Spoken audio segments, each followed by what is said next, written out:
करोड़ों भारतीयों के लिए इसरो ने किया बड़ा धमाका।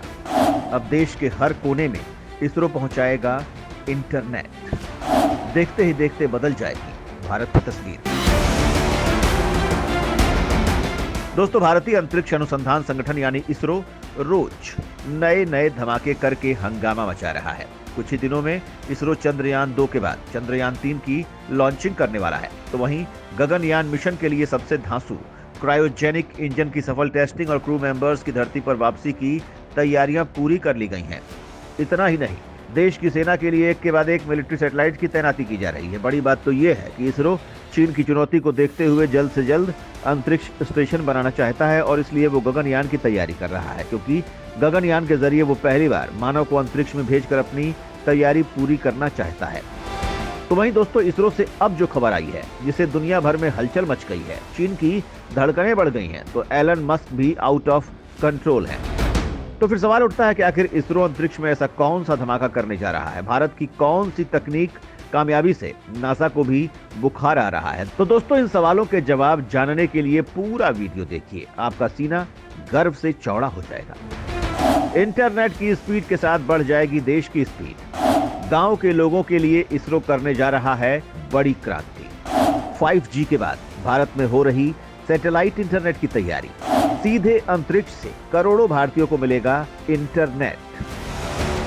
दोस्तों, आज की डेट में भारत में करीब 75 करोड़ इंटरनेट यूजर्स हैं और भारत का internet and mobile association of India कह रहा है कि साल 2025 तक ये तादाद करीब 90 करोड़ पहुंच जाएगी। इस वक्त दो तरह के इंटरनेट आपको मिल रहे हैं। पहला है ब्रॉडबैंड और दूसरा है मोबाइल इंटरनेट। दोस्तों, ब्रॉडबैंड में बीते कुछ साल से ऑप्टिकल फाइबर इंटरनेट काफी पॉपुलर हुआ है, तो वहीं अब 5G ने भी देश में एंट्री मार ली है। लेकिन असली खेल अब शुरू होने जा रहा है, क्योंकि अब इसका भी बाप भारत में एंट्री करने वाला है और वो है सैटेलाइट इंटरनेट। न तारों का झंझट, न मोबाइल सिग्नल्स की टेंशन, सीधे सीधे सैटेलाइट से ही इंटरनेट। और इस काम में देश की स्पेस एजेंसी यानी इसरो ने कमर कस ली है, जिसने देश के ही टेलीकॉम और टेक्नोलॉजी कंपनियों को नई राह दिखा दी है। इस सर्विस की मदद से रिमोट और रूरल एरिया में इंटरनेट कनेक्टिविटी पहुंचाई जा सकेगी। लेकिन दोस्तों, आपको याद होगा कि एलन मस्क की कंपनी स्टारलिंक भारत में इस सर्विस को उतारने के लिए पहले से ही लगी थी, लेकिन मोदी सरकार ने उसकी प्लानिंग की हवा निकाल दी। हालांकि अब भी एलन मस्क की स्टारलिंक भारतीय बाजार में एंट्री की तैयारी में लगी हुई है, लेकिन इसरो के साथ मिलकर जियो और एयरटेल असली गेम करने में लगे हैं।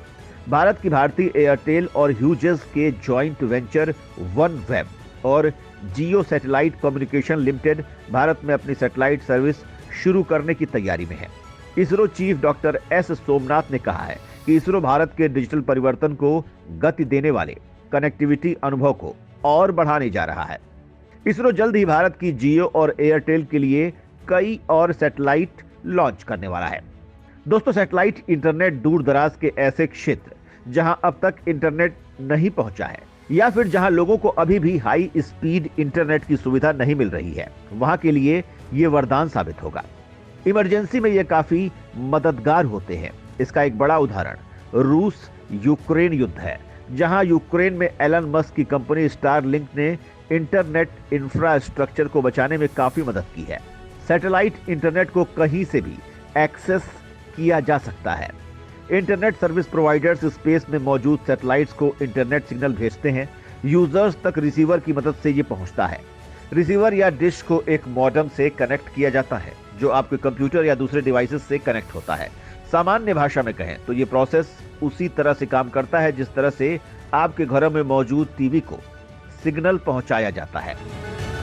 हालांकि इस सर्विस में स्पीड को लेकर कुछ दिक्कत आ सकती है, क्योंकि इसके लिए आसमान का साफ होना जरूरी होता है। भारी बारिश या तेज हवा कनेक्शन को बाधित कर सकती है, जिससे इंटरनेट की स्पीड प्रभावित हो सकती है। फिर भी आज की डेट में एलन मस्क के स्टारलिंक सर्विस की बात करें तो यूजर्स को 50 Mbps से 200 Mbps की स्पीड से इंटरनेट मिलता है। और दोस्तों, इस कदम से भारत में रक्षा के क्षेत्र को बड़ी ताकत मिलेगी, क्योंकि हाई स्पीड इंटरनेट की मदद से बॉर्डर सुरक्षा काफी चाक चौबंद हो जाएगी। इसरो अब खुद के दम पर इस तकनीक में आगे बढ़ चुका है। इसके लिए किसी भी दूसरे देश की सहायता लेने की दरकार भी भारत को नहीं है। और यही वजह है कि एलन मस्क की सर्विस को भारत में इजी एक्सेस नहीं दिया गया। अब इसरो के ऐलान से दुनिया में तगड़ा धमाका मच चुका है। हालांकि दोस्तों, इसरो सैटेलाइट इंटरनेट के विस्तार के साथ ही चंद्रयान 3 और गगनयान मिशन पर तेजी से जुटा हुआ है, तो वहीं भारत अपना खुद का स्पेस स्टेशन बनाने में भी तेजी से जुटा हुआ है। जल्द ही देश लॉन्च करेगा खुद का स्पेस स्टेशन। अंतरिक्ष में देश होगा सबसे आगे, सबसे दमदार। तो दोस्तों, चीन जैसे दुश्मनों को करारा जवाब देने के लिए भारत का गगनयान जब सफलता का इतिहास रचते हुए भारत के स्काई लैब का रास्ता खोलेगा, तो दुनिया भारत की कामयाबी को फटी हुई आंखों से देखेगी। और जब भारत का स्काई लैब बनकर तैयार हो जाएगा, तो आसमान में भारत बेहद मजबूत हो जाएगा और भारत को महाशक्ति बनने से कोई रोक नहीं पाएगा। भारतीय अंतरिक्ष एजेंसी इसरो अगले 5 से 7 साल में अपना स्पेस स्टेशन बना लेगा। अगर सफलता मिलती है तो अपना स्पेस स्टेशन बनाने वाला भारत चौथा देश बन जाएगा। इससे पहले रूस, अमेरिका और चाइना अपना स्पेस स्टेशन बना चुके हैं। इसरो के सूत्रों के मुताबिक इसरो के 20 टन वजनी स्पेस स्टेशन के लिए सबसे पहले जरूरी है गगनयान मिशन। गगनयान मिशन जब पूरा हो जाएगा तो उसके बाद भारतीय अंतरिक्ष में अपने एस्ट्रोनॉट्स को पहुंचाने की क्षमता हासिल कर लेगा। इसके बाद ही स्पेस स्टेशन के लिए तैयारियां जोर पकड़ेगी।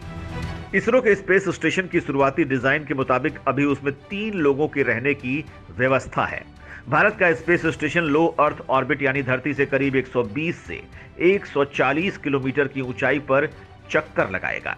भारतीय स्पेस स्टेशन में 15 से 20 दिन के लिए कुछ अंतरिक्ष यात्रियों के ठहरने की व्यवस्था होगी। हालांकि दोस्तों, इसरो को अभी इंटरनेट सर्विस पर भी फोकस करना है और इसके लिए भारत ने ताबड़तोड़ सैटेलाइट लॉन्चिंग का टारगेट रखा है। आप इस मामले में क्या कुछ सोचते हैं? कमेंट करके जरूर बताएं।